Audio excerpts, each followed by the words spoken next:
ప్రభువైన యేసుక్రీస్తు వారి నామానికి మహిమ కలుగును గాక. ప్రభువైన యేసుక్రీస్తు వారి అమూల్యమైన నామాన ప్రియులైన మీ అందరికి కూడా ప్రేమపూర్వకమైన వందనాలు తెలియజేసుకుంటున్నాను.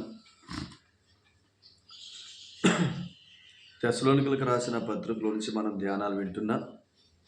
మధ్యలో దాదాపుగా 2 వారాల పైనే గ్యాప్ వచ్చిన ప్రభు మరలా ఈ రోజు నుంచి కంటిన్యూ చేయడానికి ప్రభు కృప చూపిస్తున్నారు. దేవుడి సమయాన్ని మనందరి కొరకు దీవించును గాక. తెస్సలోనికలకు రాసిన మొదటి పత్రిక 2వ అధ్యాయం ఆఖరి వచనాన్ని మనం చదువుకున్నాం చూడండి. ఎలయనగా మా నిరీక్షణ అయినను ఆనందమైనను అతిశయ కిరీటమైనను ఏది మన ప్రభు అయిన యేసు యొక్క రాకడ సమయమున ఆయన ఎదుట మీరే కదా. నిత్యముగా మీరే మా మహిమయు ఆనందమునై ఉన్నారు. ప్రార్థించాక సర్వాధికారి అయిన తండ్రి, నిరంతరము స్తోత్రాలుడైన మా ప్రియ పరలోకపు నాయన, మీకు వందనాలు స్తోత్రాలు చెల్లిస్తున్నా.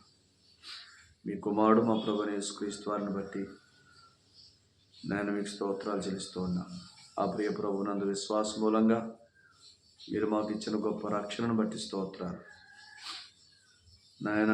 రక్షణను ఇచ్చింది రక్షణ స్వాస్థ్యం అనుభవించటానికే. స్వాస్థ్యం అనగా క్రీస్తు యేసునందు మీరు మాకు నాయన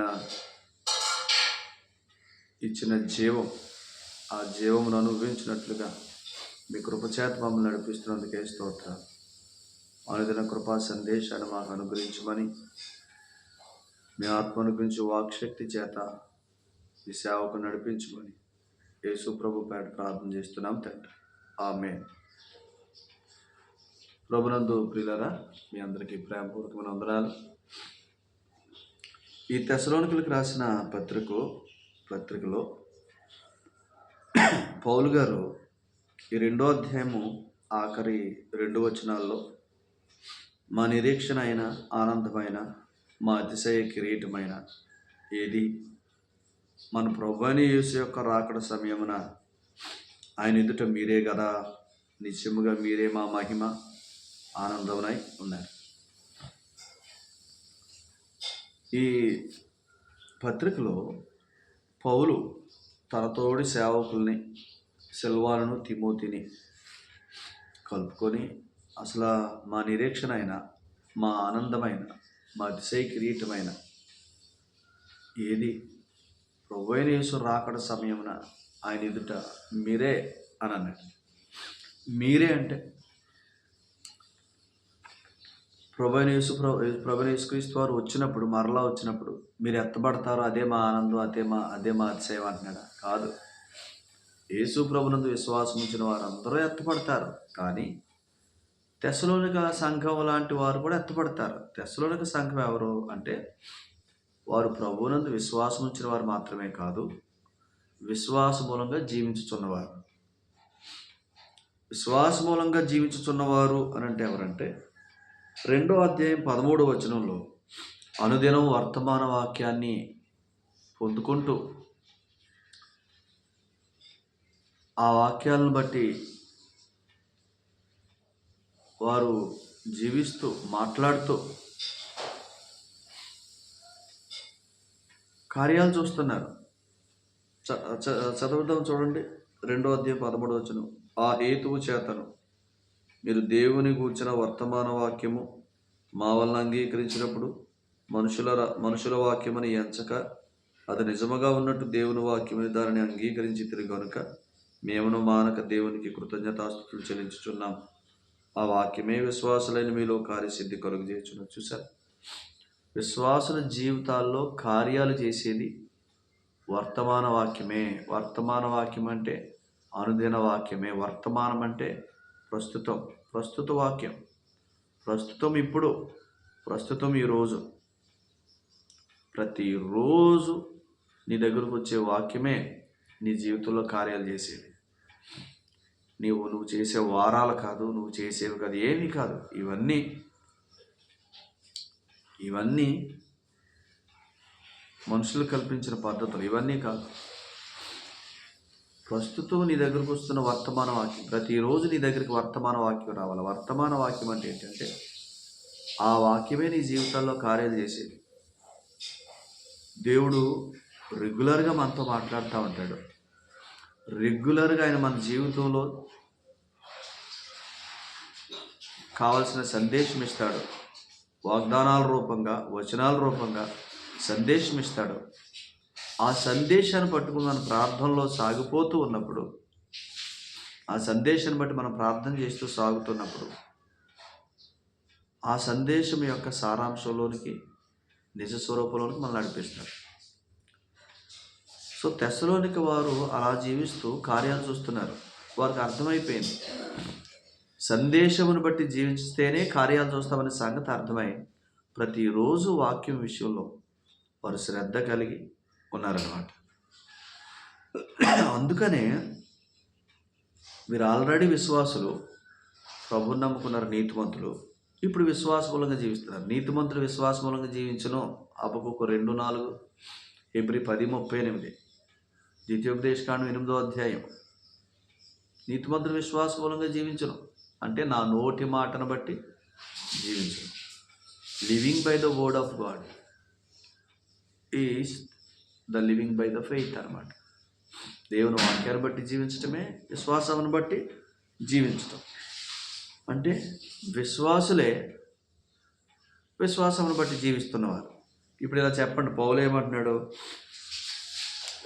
మీరు విశ్వాసమును బట్టి జీవిస్తున్నారు. అందుకని వీళ్ళ గురించి చెప్తూ 1వ అధ్యాయం 7-8 వచనాల్లో, కాబట్టి మాసిదోనియాలోను అకయాలోను విశ్వాసులందరికీ మాదిరి అయితిరి అన్నాడు. చూసారా?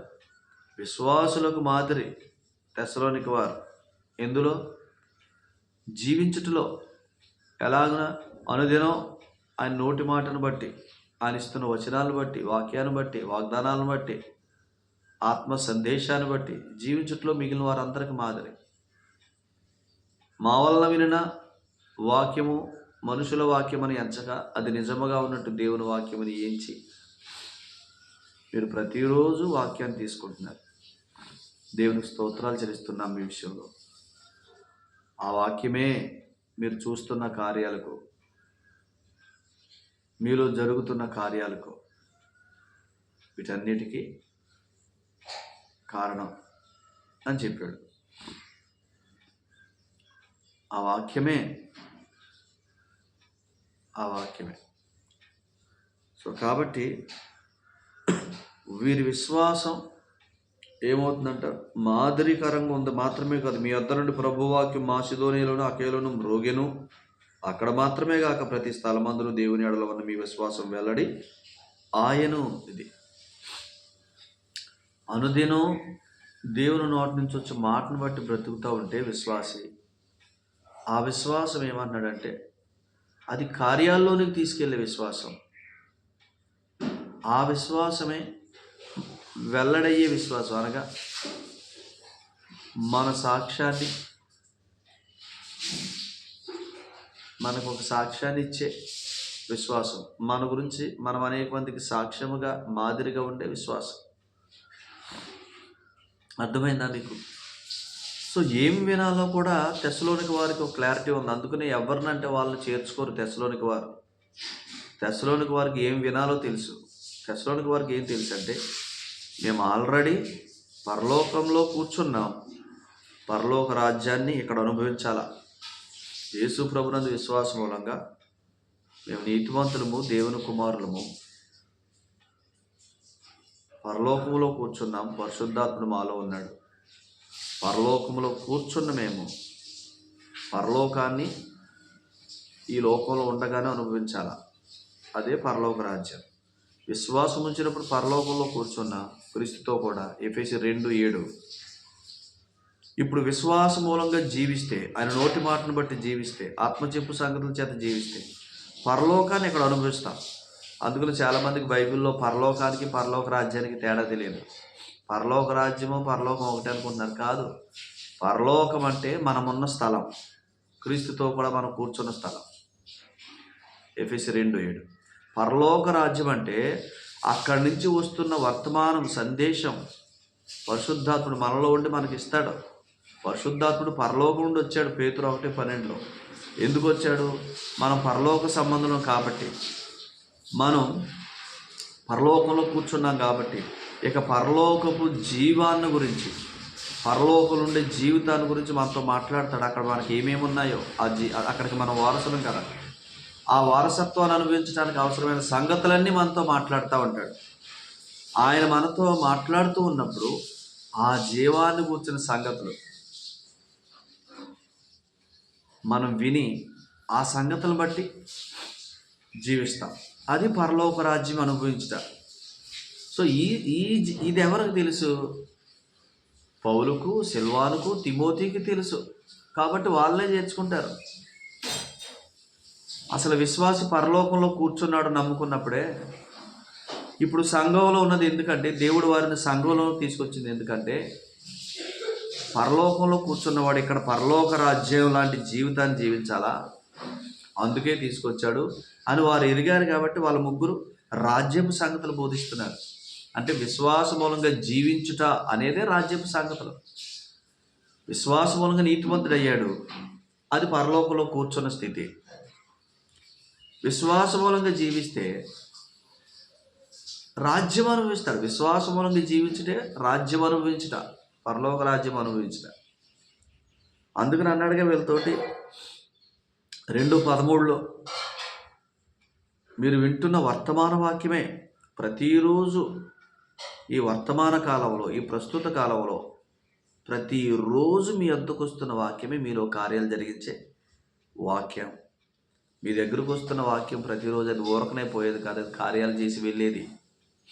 ఇలా అనుకోండి, మేము ఆదివారం వెళ్తున్నాం కదా, కాదు. మధ్యలో కూడా ఎక్కడ ప్రార్థన ఉంటే వెళ్తున్నాం కదా, కాదు. యేసు ప్రభునందు విశ్వాసం ఉంచిన నువ్వు నీతిమంతుడివి, నీతిమంతురాలివి, పరిశుద్ధురాలి, దేవుని కుమార్తెవి, కుమారుడివి, పరలోకంలో కూర్చున్నావు, పరిశుద్ధాత్ముడు నీలో ఉన్నాడు. ఇది రక్షణ నిశ్చయత. నమ్ముకున్నప్పుడు నీకు కలిగిన స్థితి. దీన్నే మంచి మనస్సాక్షి అంటాడు, దీన్నే పవిత్రమైన మనస్సాక్షి అన్నాడు, దీన్నే కల్మషం తోచని మనస్సాక్షి అన్నాడు. ఈ మనస్సాక్షి నువ్వు కలిగి ఉంటే ఖచ్చితంగా నేను ఆల్రెడీ పరలోకంలో కూర్చున్నాను, ఇక్కడ పరలోకాన్ని అనుభవించాల. అందుకని అన్నాడు ఎఫెసీ పత్రిక 2:7లో, ఆయనతో కూడా పరలోకంలో కూర్చున్నారని చెప్పడానికి ముందే 2:6లో, ఇప్పుడు ఇక తన అత్యధికమైన కృపా మహదైశ్వర్యాన్ని మీకు కనబరచడానికి ఆయనతో కూడా మిమ్మల్ని కూర్చోబెట్టుకున్నాడు అన్నాడు. సో ఆయనతో కూర్చోబెట్టింది ఎందుకు? అత్యధికమైన కృపా మహదైశ్వర్యాన్ని మనం చూపించడానికి. సో ఆ అత్యధికమైన కృపా మహదైశ్వర్యం ఇక్కడ మనం అనుభవించాలి. పరలోకంలో ప్రభుతో కూర్చున్నాం, ఇక్కడ జీవిస్తున్న దినాలన్నింటిలో మనం అనుభవించాలి. అందుకరికి అక్కడ కూర్చోబెట్టాడు. సో ఏంటంటే పరలోకంలో కూర్చోబెట్టాడు, పరలోక రాజ్యాన్ని ఇక్కడ మనకి ఇస్తాడు. పరలోక రాజ్యమును అనుభవించుట కొరకే ఇక్కడ మనం నమ్మినప్పుడు మన పరలోకంలో కూర్చోబెట్టాడు. ఇప్పుడు ఆలోచించేయండి, అత్యధికమైన కృపా మహదైశ్వర్యం ప్రతిరోజు కనబరచాలి, ప్రతిరోజు మనం జీవించాలి, ప్రతిరోజు మన జీవితాల్లో కార్యాలను మనం చూడాలంటే ప్రతిరోజు జీవించాలి. ప్రతిరోజు జీవించుట అంటే విశ్వాస మూలంగా జీవించుట, దేవుని నోటి నుంచి వచ్చే మాటలను జీవించడం. అది చేస్తున్నారు తెస్సలోనిక వారు, అందుకనే కార్యాలు చూస్తున్నారు. మేము ఎందుకు కార్యాలు చూడలేకపోతున్నాం అంటే, నీకు అసలు యేసుప్రభుని నమ్ముకున్న నువ్వేంటో నీకు తెలియదు, నీ స్థితి ఏంటో, నీ స్థానం ఎక్కడుందో తెలియదు కాబట్టి నీకేం చెప్పాలో, నువ్వేం వినాలో నీకు తెలియదు కాబట్టి ఎవరి దగ్గరికంటే వాళ్ళ దగ్గరికి వెళ్ళి ఎవరేం చెప్తే అవి వింటున్నాం. అందుకనే ఈనాడు క్రైస్తవ లోకంలో జీవితాలు అలా ఉండిపోయాయి. తెస్సలోనిక వారికి తెలుసు, పౌలుని, సిల్వానుని, తిమోతిని చేర్చుకుంటే వాళ్ళకి యేసు ప్రభుని నమ్ముకున్న మన స్థితి ఏంటో, మనం ఎక్కడున్నామో వాళ్ళకి తెలుసు. కాబట్టి వాళ్ళు మనకి ఏం బోధించాలో వాళ్ళకి క్లారిటీ ఉంది, ఏం వినాలో మనకి క్లారిటీ ఉంది. కాబట్టి వీళ్ళని తప్ప ఇంకెవరిని చేర్చుకోకూడదు. వీళ్ళే మనం పరలోకంలో కూర్చున్నామని ఎరిగి పరలోక రాజ్యపు సంగతులు, విశ్వాస మూలంగా జీవించడానికి సంగతులు చెప్పగలిగిన వాళ్ళు వీళ్ళే. అని వాళ్ళని చేర్చుకుంటున్నారు. మళ్ళాగా ఎవరైనా ఆ పాస్టర్ అంటే ఎవరైనా పాస్టరే కదండి, ఎవరంటే తప్పు అంటే ఎవరిని అలాగ అనకూడదండి అని అనుకుని వచ్చిన వాళ్ళల్లా చేర్చుకునేవారు కాదు. అలాగని ఎవరినంటే వాళ్ళని మీరు చేర్చుకోవద్దు అని కాదు. మీరు గమనించండి, ఎవరైతే యేసు ప్రభునందు విశ్వాసం ఉంచి నువ్వు నీతిమంతురాలివి సదాకాలానికి, నీతిమంతురాలివి, పరిశుద్ధురాలివి, దేవుని కుమారుడివి, పరలోకంలో కూర్చున్నావు, పరిశుద్ధాత్మక ఆలయాన్ని అయ్యావు. సో పరలోకంలో కూర్చున్న నువ్వు పరలోక రాజ్యాన్ని అనుభవించాలా అన్న ఆ గొప్ప మనస్సాక్షిని నీకు కలిగిస్తారో, అట్టి అనుభూతి నీ దగ్గరికి వస్తారో వాళ్ళు చేర్చుకోండి, తప్పు లేదు. అసలు వాళ్ళని ప్రేమతో చేర్చుకోండి, వాళ్ళని ఘనపరచండి, వాళ్ళకు మీరు చేయాలనుకుంటాను చేయండి. ఎందుకంటే అది సత్యమైన కృపను కూర్చిన సంగతి. అలా కాకుండా మీ రక్షణ విషయంలోనే మీకు అనుమానాలు కలిగించి అసలు మీరు రక్షించబడ్డారా లేదా, అసలు మీరు వెళ్తారా లేదా అనే దాంట్లో తిప్పితే వాళ్ళని ఎందుకు చేర్చుకోవటం? వాళ్ళకే నిశ్చయత లేదు. వాళ్ళు ఏదో బోధకులుగా ఉండగోరి వారు కడుపే వారి దేవుడిగా, వారు పొట్టతో ప్రాక్తూ మీ దగ్గరకు వస్తున్నారు. వారిని ఎందుకు మీరు చేర్చుకోవటం వల్ల మీకు ప్రయోజనం ఏంటి? మీరు ఏదో చేర్చుకున్నాం, ఇచ్చేసాం, పంపించేసామన్న తృప్తి తప్ప మీరు ఏమైనా మేలు పొందుతారా? పొందరు. కానీ తెస్సలోనికి వారు ఎవరిని చేర్చుకోవాలో వారు చేర్చుకున్న కారణం చేత వారి విశ్వాసం వెల్లడైంది. ప్రతి స్థలములోనూ వారి విశ్వాసం వెల్లడైంది. అనేక మంది విశ్వాసులకు మాదిరిగా ఉన్నారు.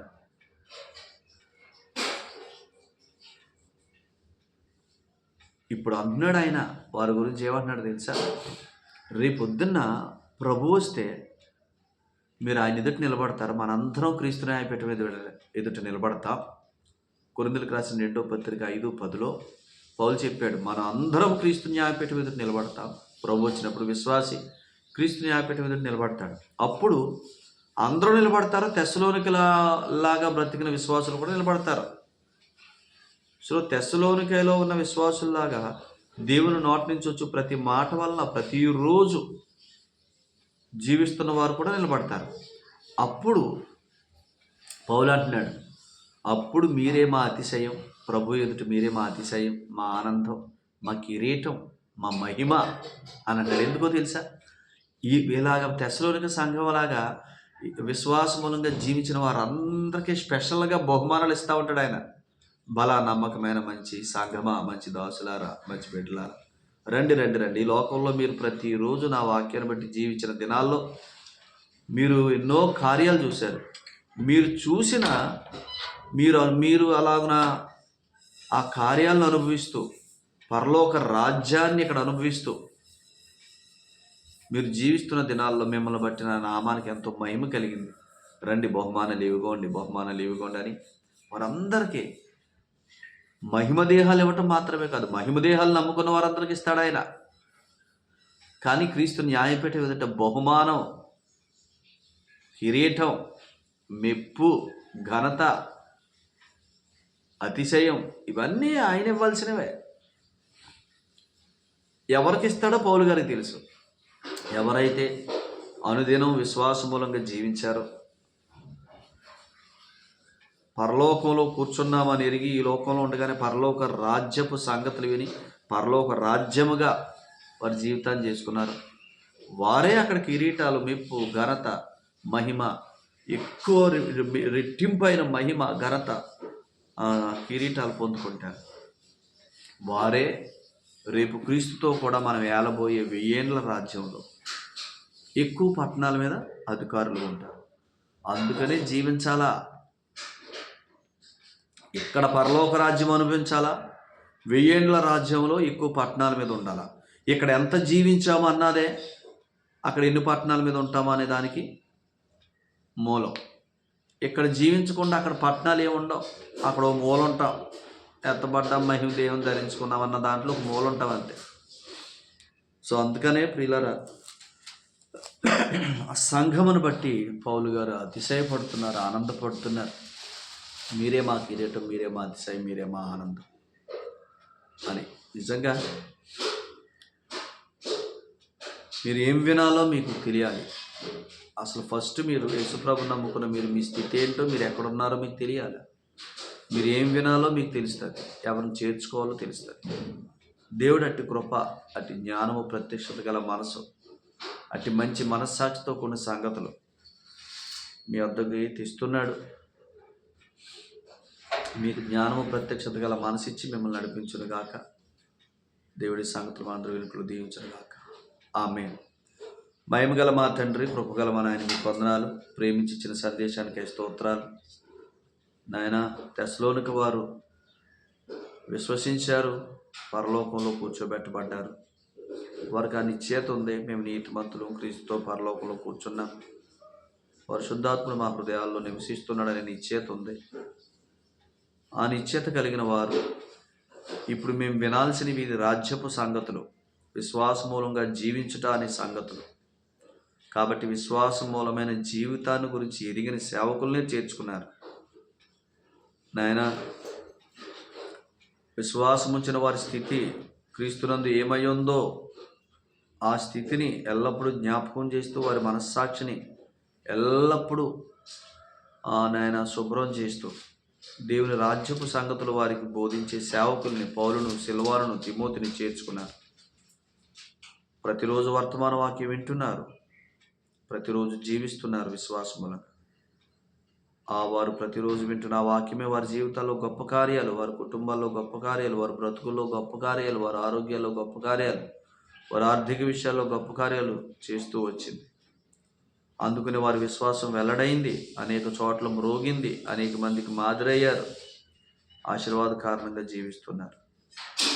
నాయన, మా ప్రియులందరికీ సంగతులు అర్థమవునట్లుగా జ్ఞానం, ప్రత్యక్షత గల మనసు ఇవ్వండి.